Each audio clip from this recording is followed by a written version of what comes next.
Hai Os, hari ni Najah jalan-jalan dekat Subang Bestari. Terjumpa kedai akak ni. Jom kita cuba. Assalamualaikum Kak. Salam. Akak jual apa ni? Kuih talam. Banyaknya. Berapa jenis sehari akak buat kuih talam ni? Ada 12 jenis. 12 jenis. Mana yang best seller? Yang best seller adalah Seri Muka Pandan, Cuma ke pandan, ubi kayu, ubi kayu. tepung talam tepung. Oh, tepung talam tepung. Bagi kita yang best seller lah. Boleh? Ubi kayu, Seri Muka cuma Pandan. tepung talam. Talam ni lah talam gedik. Dalam gedik sebab dia goyang. Ya. Dia gedik-gedik. Dia buat daripada beras tau. Akak goyang sikit Kak? Tepung akak buat sendiri yang ni. Atas bawah. Satu pack ni berapa? RM5. RM5. Ya. Durian sahaja lain. Durian saja lain. Durian RM7. Seri Muka durian. Boleh beli macam mana Kak?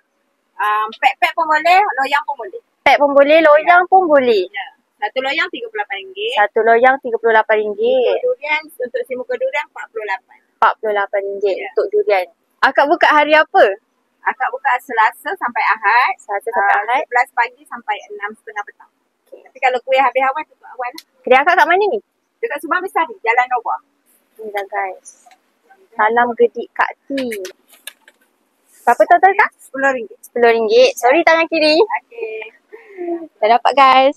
Talam gedik Kak T. Jom kita cuba.